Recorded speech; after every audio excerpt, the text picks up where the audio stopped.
Bonjour à tous, vous qui nous suivez pour ce deuxième talk de la Product Week, événement organisé de concert avec BPI France, Le Hub et TIGA. Pour ce deuxième talk où nous avons la chance d'accueillir deux profils internationaux qui ont choisi la terre française pour exercer leur talent de directeur produit et on les remercie pour ça. On aime beaucoup à BPI France quand les profils internationaux viennent en France. Sylvana et Marcel. Avant de commencer, je veux juste rappeler les règles du jeu. Donc vous avez la possibilité de poser des questions pendant tout le talk. Et Sylvana et Marcel se feront la tâche de se connecter à la fin de cette retransmission pour répondre à vos questions.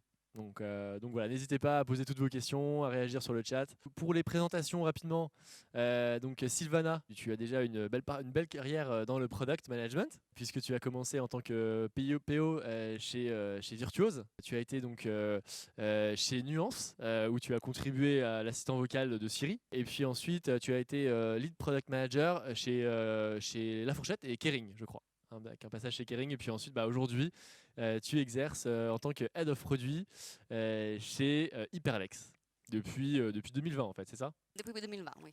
Et puis Marcel, toi donc tu as fait un début de carrière assez long chez Google, puisque tu as travaillé pour la recherche publicitaire chez Google, donc quand on ne disait pas le nom d'IA, mais qui en était ses premières pratiques. Et après tu as travaillé pour la recherche, pour YouTube, donc aussi le même groupe.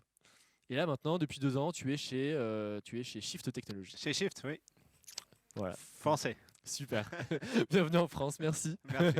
Et merci tout particulièrement d'avoir fait l'exercice de faire ce talk en français, puisque c'est vrai que c'était un peu le deal de la semaine de la Product Week, de parler aux Product Guys and Girls, mais en français. Et voilà, vous l'avez fait, donc merci d'avance.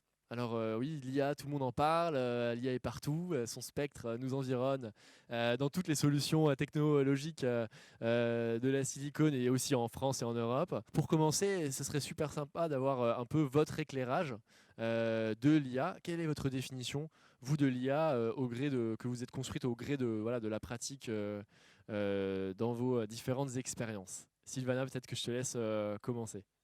Oui, merci Octave. Effectivement, l'IA, c'est un peu les buzzwords du moment. Tout le monde en parle, tout le monde en fait. En réalité, pour moi, c'est mon avis et ma définition, c'est pas un produit, ce n'est pas une fonctionnalité, c'est pas quelque chose qu'on crée from scratch. Désolé pour l'anglicisme, il va y en avoir pendant toute la semaine. C'est plutôt une méthode, un outil, quelque chose qui va booster le produit qu'on veut construire. Donc, un moyen pour avoir plus d'impact sur les utilisateurs finaux. Donc, au-delà des technos qu'on utilise, on utilise des technos peut-être similaires aujourd'hui avec Marcel. Moi, j'ai fait du NLP, j'ai fait de la computer vision, mais au-delà de l'outil, c'est vraiment pas intéressant l'outil en soi. C'est plus intéressant qu'est-ce qu'on en fait et quel est l'impact qu'on va avoir sur nos utilisateurs finaux.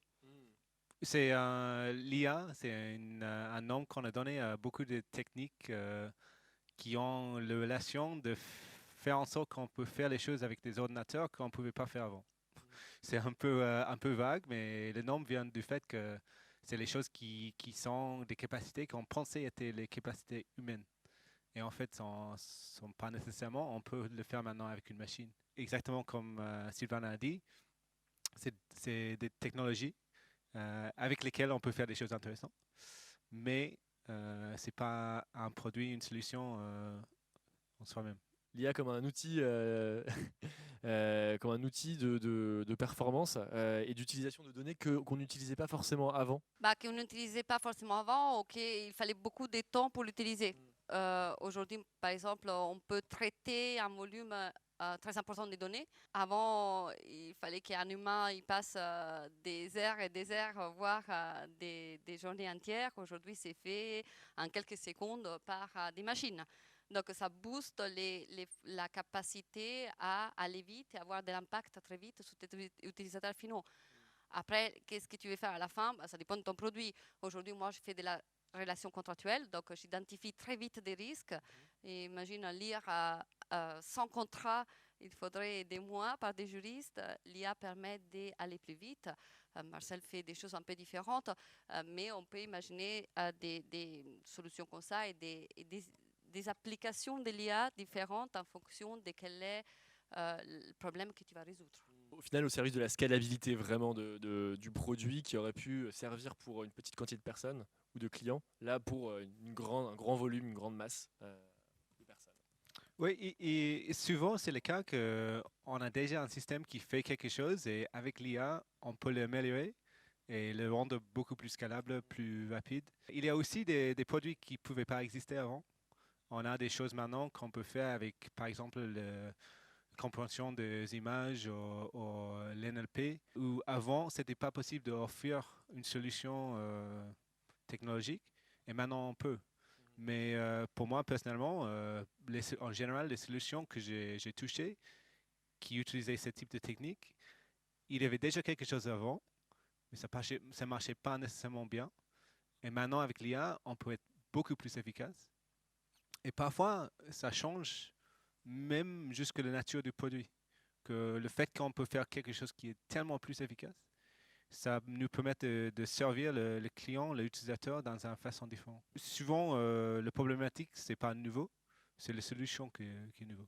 Tu as parlé de produits, du coup on y vient. Enfin, comment est-ce que tu qualifierais en fait les relations entre le produit d'une part et l'IA de l'autre, dans l'absolu en fait, hors de vos process de tous les jours, vraiment dans l'absolu, pour toi c'est quoi ces relations qu'il y a en fait? J'ai réfléchi avant de venir, tu peux imaginer. Pour moi, comme Octave a dit, j'ai passé 10 ans chez Google et c'était intéressant à voir les générations, les vagues de technologies qu'on avait.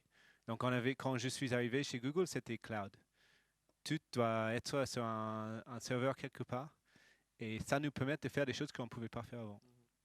Après, c'était mobile. C'était le fait que maintenant, on peut avoir les applications qui sont dans la main de quelqu'un. Et ça change, encore une fois, les produits, les possibilités. Et maintenant, c'est clairement l'IA. Et je suis parti de chez Google un peu au début de cette vague-là et je le poursuis avec Shift, bien sûr. Et donc, pour moi, quand je parle de l'IA, c'est une technologie. On a des bases de données, on a la capacité de distribuer les computations. On a l'IA. C'est quelque chose qu'on peut utiliser pour construire un produit. Normalement, ce n'est pas à moi de faire ce choix.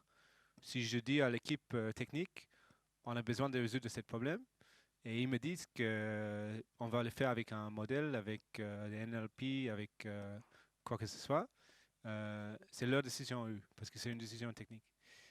Donc pour moi, il faut faire une séparation entre les questions produits, de pourquoi est-ce qu'on fait quelque chose, qu'est-ce qu'on veut faire, qu'est-ce qu'on veut faire, c'est quoi le but, et l'implémentation. Et l'IA, c'est une question d'implémentation. Très intéressant. Est-ce que tu veux rebondir, Sylvana? Ouais, tout à fait. Et je suis d'accord avec Marcel, bien sûr. Nous, on s'occupe côté produit de l'impact que tu vas voir. L'IA, tu ouvres des portes aux possibilités que tu peux mettre en place. Tu peux faire des connexions entre des données qui est très difficile à faire par un humain, ou par des techniques, on va dire, plus classiques d'implémentation. Après, par contre, c'est de l'implémentation. Donc, comment tu résous un problème, c'est plutôt côté implémentation, comment tu vas l'approcher. Donc, c'est un peu plus l'équipe technique qui va faire le choix de les résoudre d'une façon ou d'une autre. C'est vrai que si on demande d'avoir un nombre important de données et à faire des connexions qui sont parfois pas évidentes, même pas pour une personne, des solutions et des technologies basées sur des modèles et sur des IA sont plus facile d'approche. Donc, ça permet d'avoir un résultat meilleur, donc un impact plus important au final. Un impact qui se mesure comment? Enfin, aujourd'hui, on prétend que l'IA aurait un impact très très fort sur la façon de faire du product management.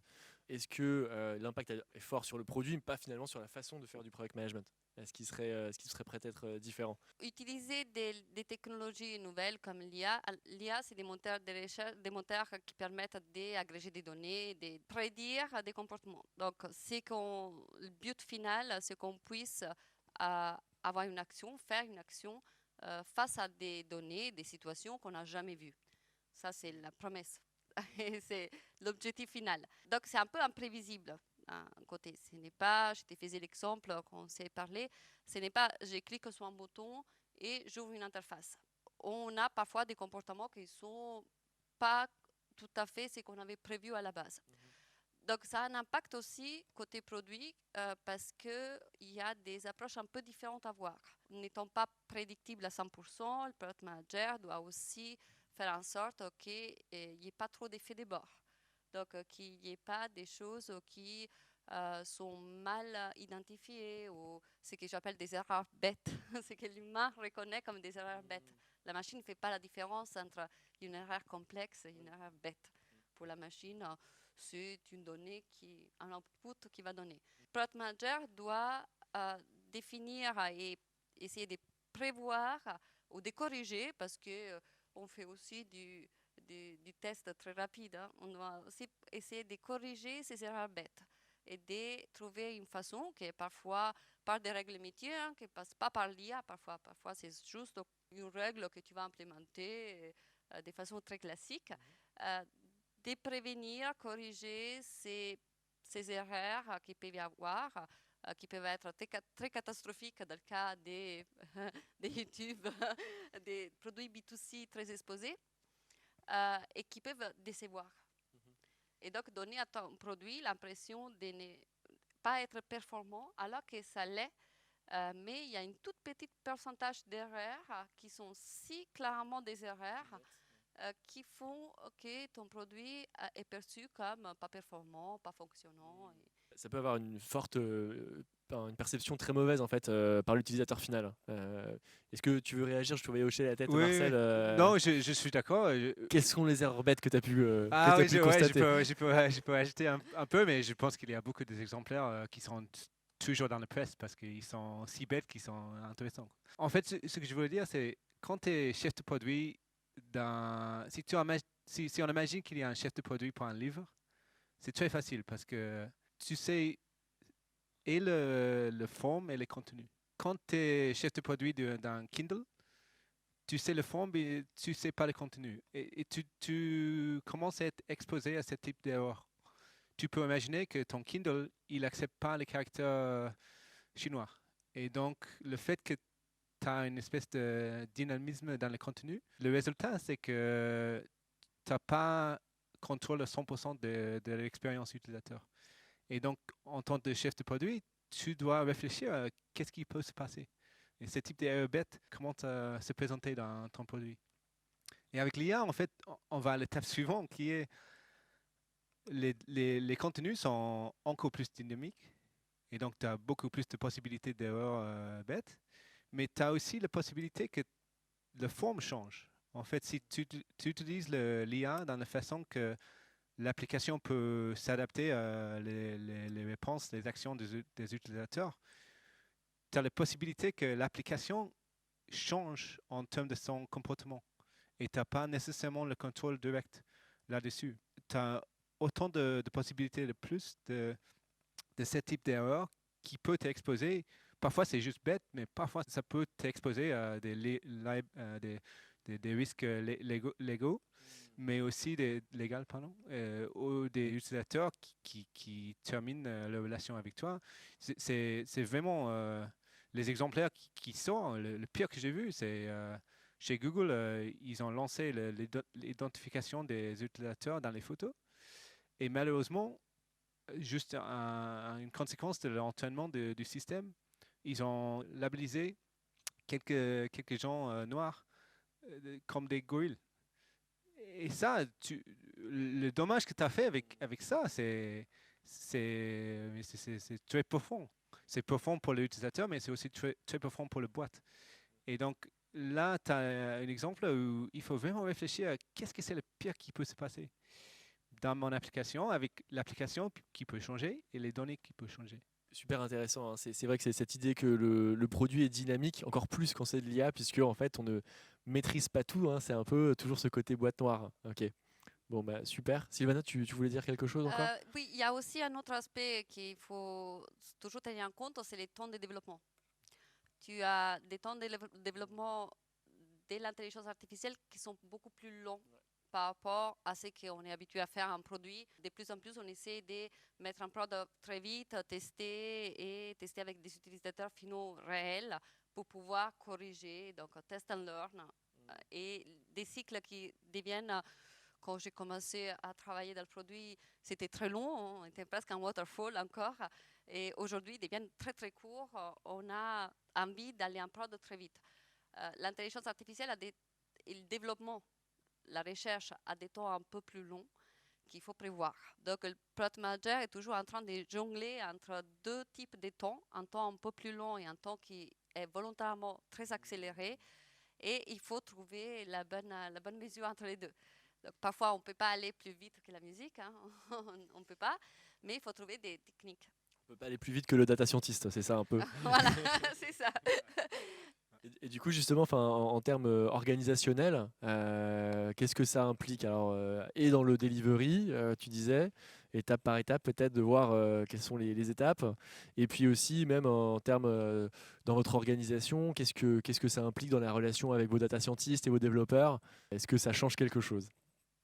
Oui, peut-être je peux commencer. Côté organisation, je pense que de l'équipe produit, ça demande une vision plus long terme. Parce que si on va faire des développements qui va prendre 6 mois ou 12 mois, il faut savoir où est-ce qu'on va être dans 6 mois ou 12 mois.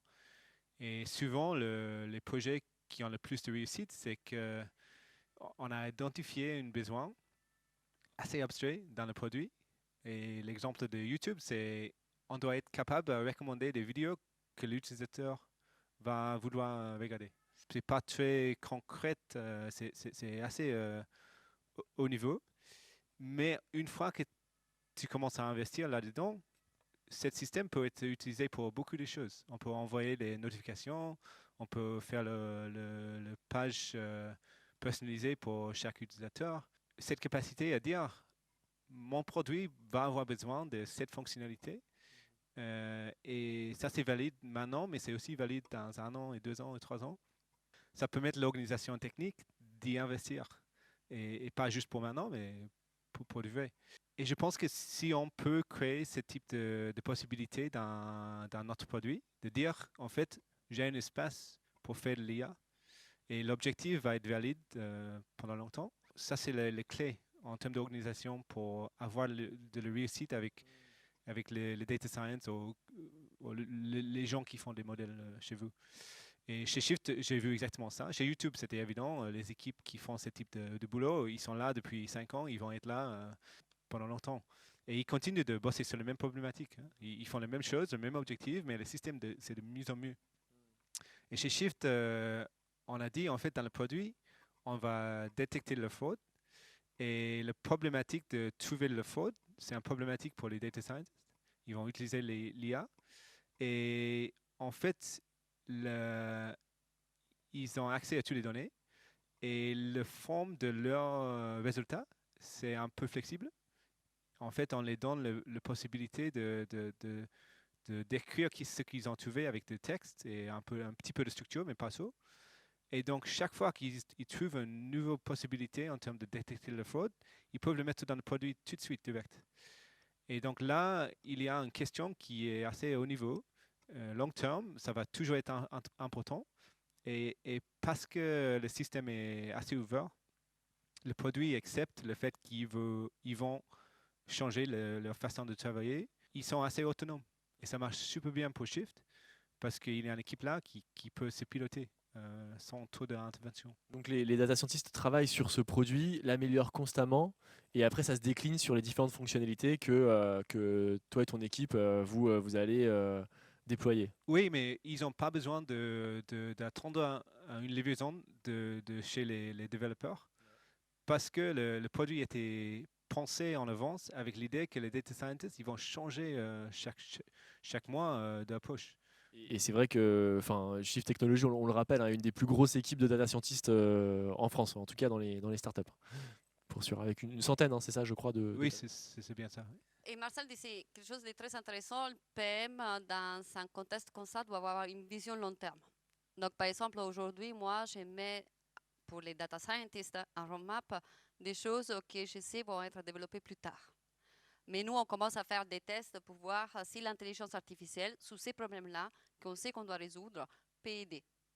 Et on commence plus tôt, on commence en amont des phases. Le PM va s'occuper du problème. Donc, ce qu'il va tester rapidement, le PM, donc des cycles courts, des testings, c'est est-ce que je suis en train de résoudre le bon problème?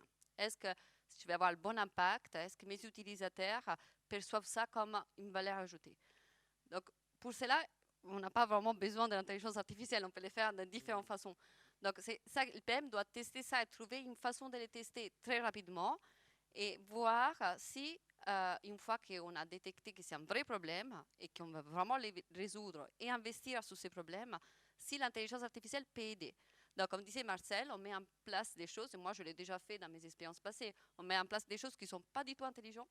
Donc, c'est Prototype. c'est des prototypes classiques, mais même des fonctionnalités qui vont être en prod pendant très longtemps, qui fonctionnent. C'est juste qu'ils demandent derrière, qui ne sont pas automatisés. Ils demandent qu'un humain valide des champs, par exemple, et qui clique sur un bouton.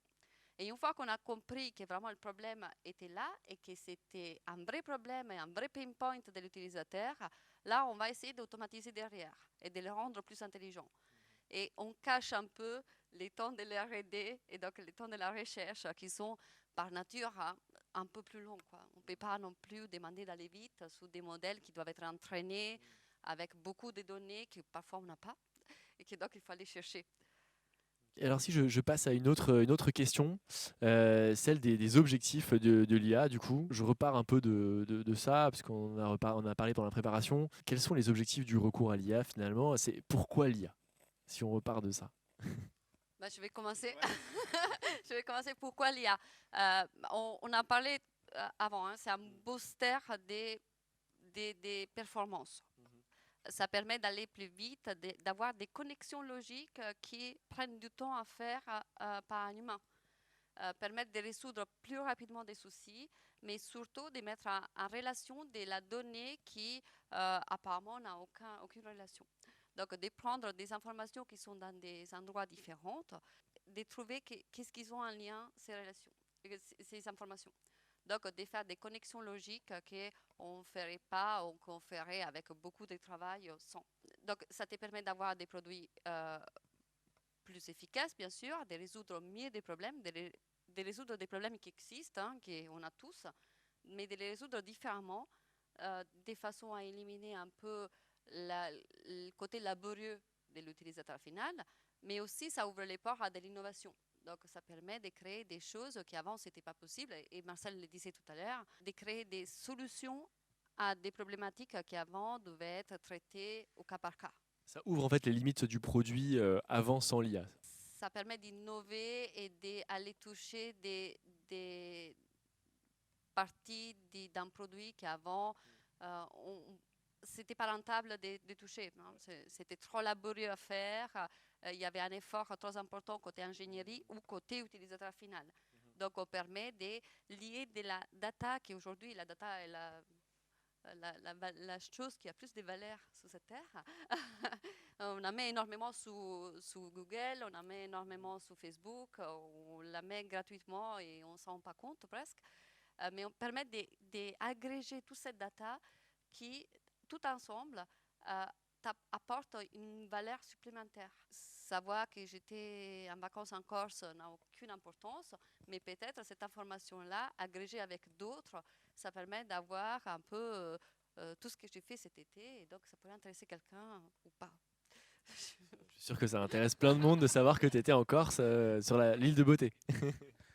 La façon dans laquelle je comprends ta question, Octave, c'est je suis product manager. Dans quelle situation est-ce que je dois aller chercher l'IA? Je pense qu'il y a deux, mais peut-être dans les conversations, on va trouver des autres. Le premier, c'est il y a quelque chose que tu veux faire dans ton produit. Tu imagines un parcours utilisateur qui est possible seulement si tu as une solution IA comme compréhension des images ou compréhension des textes qui permettent une espèce d'expérience magique pour l'utilisateur. Donc, si on pense aux choses comme Shazam, où tu as la musique qui joue et tu veux savoir quelle chanson. C'est pas possible sans une solution IA. Si tu t'imagines une application qui va identifier quel type de fleurs tu regardes, c'est pas possible sans l'IA parce que cette traduction entre une image et le texte, ça c'est une chose qu'on met sous le parapluie d'IA.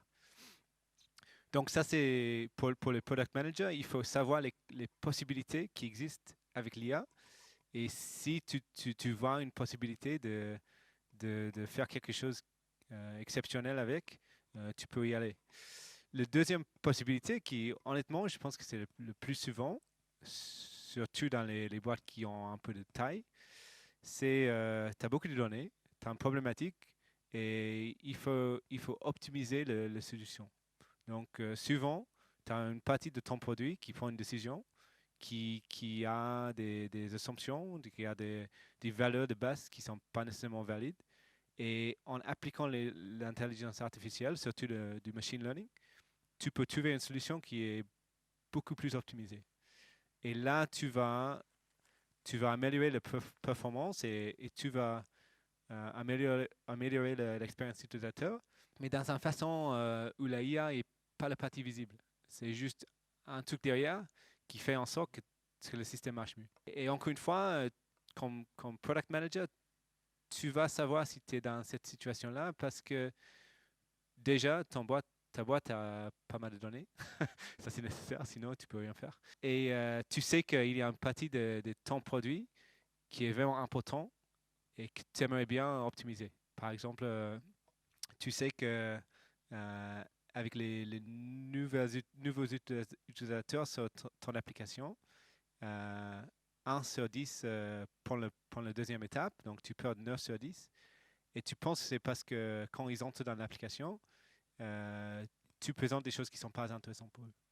Et donc, tu vas faire un algorithme pour mieux sélectionner les contenus pour présenter à ces utilisateurs. Et ça, c'est un problème classique de l'IA, mais pour le faire, il faut avoir beaucoup de données.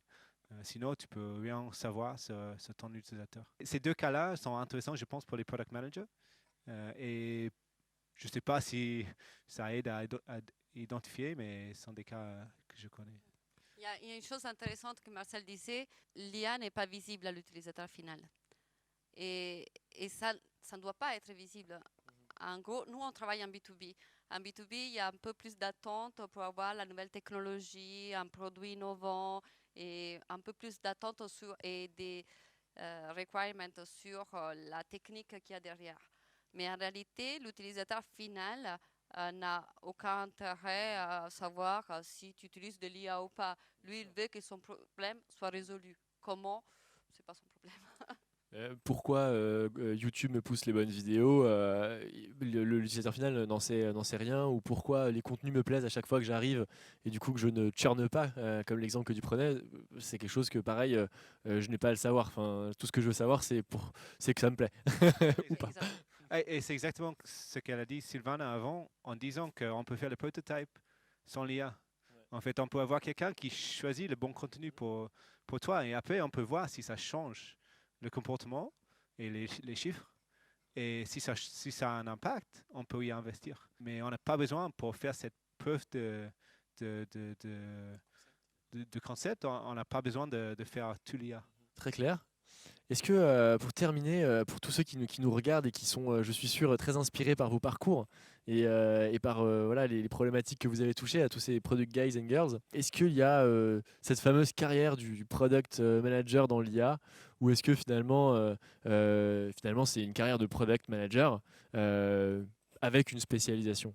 Pour moi, il n'y a pas vraiment une carrière de product manager dans l'IA. Bien sûr, si on a déjà travaillé dans l'IA, on connaît déjà les petites choses auxquelles il faut faire attention. On est déjà habitué à prévoir à l'avance, à faire à tricher un peu pour tester des produits avant que l'IA soit vraiment en place. Mais c'est comme travailler dans l'e-commerce et être habitué à des problématiques liées à l'e-commerce. Il n'y a pas de différence en soi. Product manager, pour moi, qui travaille dans l'IA, il travaille avec un flou beaucoup plus important par contre. Il doit être habitué à faire ça. tous les product managers le sont. Et plus on avance dans la carrière, plus on commence à travailler avec des choses qui ne sont pas claires. Mais peut-être que dans l'IA, le product manager qui travaille sur des produits qui utilisent des technos d'IA, ces flux arrivent un peu plus vite. Une qualité du product manager de encore plus forte, d'être à l'aise avec le flou. Oui, c'est pour moi une hard skill à avoir pour tous les product managers. Par contre, peut-être que Dalia arrive un peu plus vite dans ta carrière. C'est peut-être la difficulté majeure dans notre travail. À l'aise avec les choses très conceptuelles et parfois et pas prévisibles. Ouais. Ça peut effectivement en perturber certains. Oui, bien sûr. Oui, et on a déjà parlé du fait qu'il faut avoir une vision plus long terme parce qu'on peut pas faire des investissements si on n'a pas une vision long terme. Mais oui, je suis d'accord. Il n'y a pas de product manager IA, ça n'existe pas vraiment. On a juste des product managers qui ont plus de familiarité avec ces sujets-là. Mais tout le monde peut en apprendre. Et je pense que c'est important que tout le monde apprenne parce que tu ne peux pas être product manager aujourd'hui et dire je ne sais rien sur le mobile. C'est pas mon truc. Tu vas vraiment avoir du mal. Et ou le cloud, on doit tous savoir comment ça marche et qu'est-ce que ça peut nous apporter. Et c'est exactement comme ça avec l'IA. Il faut savoir qu'est-ce que ça peut apporter à ton produit. Après, je pense que tout le monde peut se lancer dans les produits qui utilisent l'IA en adaptant ce qu'ils sachent déjà sur le produit, comment faire du product management, et juste avec un peu d'attention à ce qu'on a discuté aujourd'hui. Le fait que tu as des risques qui n'existent pas dans les produits classiques et tu as un processus de développement qui est un peu différent, qui implique des types de livraison un peu différents, les soucis en production un peu différents et une interaction un peu différente avec l'équipe technique. Ok, merci beaucoup. On arrive au terme de ces 35 minutes donc, du coup, d'enregistrement. On va maintenant répondre à vos questions. Donc voilà, n'hésitez pas à les poser. Cet enregistrement et avec la partie questions aussi, la partie Q&A qui commence maintenant, sera disponible en replay, bien sûr, à l'issue de cette semaine. Et merci à tous pour votre participation. Merci beaucoup Sylvana et Marcel pour être venus sur notre scène à BPI France. Et puis on se retrouve bientôt.